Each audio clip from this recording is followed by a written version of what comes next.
sa interview mo sa Pilipinas Nating Mahal, Mhm. binanggit mo, natanong ka ni Doc Lorraine Badoy, at doon, Mm. nasagot mo na buong pamilya ng first family ay, alam mo, may personal knowledge ka na sila ay Mm. nagpupulburon. Tama? Opo. Paano mo Opo. nasabi, Miss Cathy? Paano mo Oh! nasabi? Kasi nung nakaraan, sabi mo, inabutan ka ni Liza, Mhm. inalok ka Mhm. niya ng pulburon, sinabi niya sa'yo, do you want? Opo. Then, doon sa pangalawang interview mo kay Lorraine at kay attorney,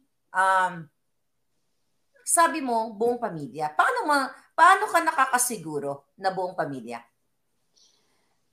Kasi kaibigan po ng anak ko yung anak nila.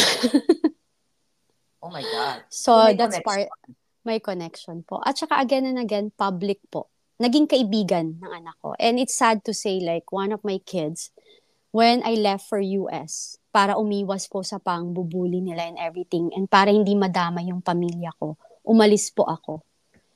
Oh my Pag alis ko, sinabihan ko pa yung anak ko, anak, wag kang mag-iingat ka ha, kasi for sure they will hurt you, they will do something to you para masaktan ako. Wag kang ano yun, makakagat sa bait. There's a lot of things happen to me, 'di ba? Parang kaya ako ngayon lumalabas, hindi ako naghihigante, natatanong mo lang ako, so these are the truth. Alam mo yon. So, nung nalaman ko, kasi I'm wondering, I was like, when I was in the States, I was asking my daughter to do certain things. Hindi niya nagagawa. Tapos nabarkada siya. Alam mo yon. Then, like me, I'm exposed to those kind of people. You Uh-huh. can easily see through. You can feel if there's Oh my something God. wrong. Alam mo 'di ba? So, what I did, pinasundan ko yung anak ko. Naghumingi ako ng tulong sa mga kaibigan ko, mga kaibigan natin dyan, na please, pakiguide yung anak ko. Tapos nalaman ko talaga, nakita ko, sinabihan ko pa nga siya, pag hindi ka tumigil, ipaparade ko kayo. As in, nasa States ako nito. Alam, sinabi ko, ipaparade ko yan lahat. Sabi kong ganon. Tumigil Oh. ka kung ayaw mo madama yung mga kaibigan mo. So, alam mo yun, kaya yung mga tao nagtataka sila. Bakit? Grabe. Yeah. Yeah, grabe yung pangyayari, no? So ito pala, ikaw hindi ka na-influensyahan, hindi ka Mm-hmm. pumayag nung inalok ka ni Lisa Marcos. Ano Mm-hmm. yung anak mo biktima? Tama ba ang pagkakaintindi Opo. ko? Opo. Tapos good thing po, parang less than a year lang yan siya. Kasi talagang, ano mo, kapag nanay ka kasi, parang gagawin mo lahat. Parang, sabi ko nga, parang ano tayo, di ba? Mga lion. Alam mo yun, kapag naano yung anak natin, sinabi ko talaga, pag may nangyari sa mga anak ko, talagang warla to, sabog lahat. Alam mo yung ganyan, galit na galit ako. Kasi, Okay. chinek ko lahat kung sino yung nag-o-offer. Alam mo yung ganon. So, gusto kong linawin sa ating mga mamamayan. Right now, like 14,000 live viewers ang nanonood sa atin. Kailangan Opo. ma-aware yung tao. So, ibig mong Mm-mm. sabihin na yung anak mo ay nasadlak sa ganong polvoronic activity at Opo. kasama sa mga polvoronic session na yon ang Opo. mga anak ni Bongbong Marcos at ni Liza Marcos. Sino, kung pwede mong pangalanan, or kung pwede lang, sino o tatlo bang anak, dalawang anak, o isang anak lang? Dalawa. Pero hindi ko papangalanan muna. Wow. Pero pag nag-comment siya, sabihin ko. Pag Alam niyo nag-comments yun. ka. Eh, Mm-hmm. Pero alam na baka, nila yon. Alam mo, Maharlika, public hmm, yan. Public yan. Sobrang public yan. Maniwala ka sa akin. Kaya I'm calling all those people na, alam mo yun, na biktima ng kayabangan ng mga whoever, yung lahat ng binabanggit ko. Lumabas kayo.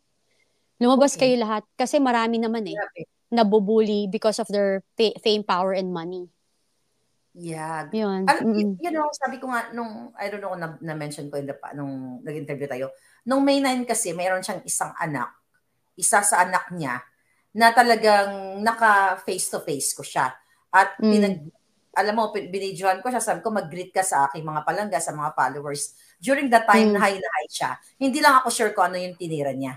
Hi na hi, I can Mm. tell kung sino ang normal at sino ang hindi. So, maaaring isa Mm. yun, no? Yung napag-usapan natin behind the scene. Oh Yeah. my goodness. So, kung ang dalawa sa anak, maaring tama yung hinala ko, yung isa doon. Pero yung isa hindi mo na-witness. Hindi. No. Hindi. Hindi na witness ng Hindi anak ko, mo. hindi. Hindi. Hindi, Okay, yung good. isa. I think Yung iba. yun yung isang batang yun na somehow na yun sa isipan ko din.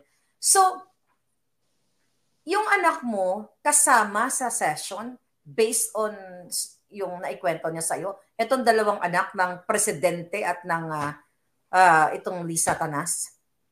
Oo, nakakasama niya. Nakakasama niya talaga. Ano Alam yung mo kwento niya sa'yo? Ano yung kwento niya sa'yo, Miss Kat? Yung kwento niya sa akin is very, very simple. Parang, kasi mami, lakas naman talaga eh. Alam mo yung ganon. Sabi niya nga sa akin, Mommy, thank you for naialis mo ako doon. I'm so sorry for what happened, you know.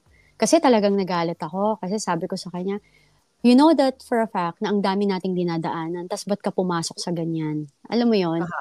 And, you know, alam mo, things happen. Sabi ko nga, ang nakakalungkot lang kasi, yung magulang ka na ito-tolerate mo.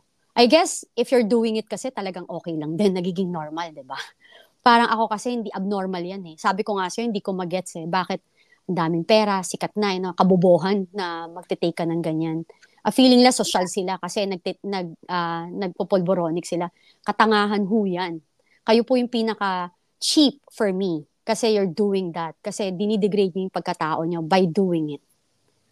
Yun. I'm so happy din, no? Kasi yung anak mo, naialis mo sa ganung kadiliman. Okay? Opo. Nasabi ko din naman, 'di ba, sa interview ko, hindi maintindihan ng tao kung saan ako nanggagaling. Kasi kung hindi sila ako, hindi nila naranasan yung naranasan ko. Yun po yun. Grabe mga palangga, mga kababayan, hindi lang ang presidente, ang bangag, ang asawa at ang mga anak. Kaya nga sabi ko, ano ang ginagawa ng taong bayan? I think sila makakasagot niyan. Miss Cathy, may mga lumalabas na mga luma niyong pictures together with these beautiful celebrities. Okay? Tignan natin yung kanilang mga alindog. Alright? Tinitignan ko yung kanilang alindog. Magaganda talaga.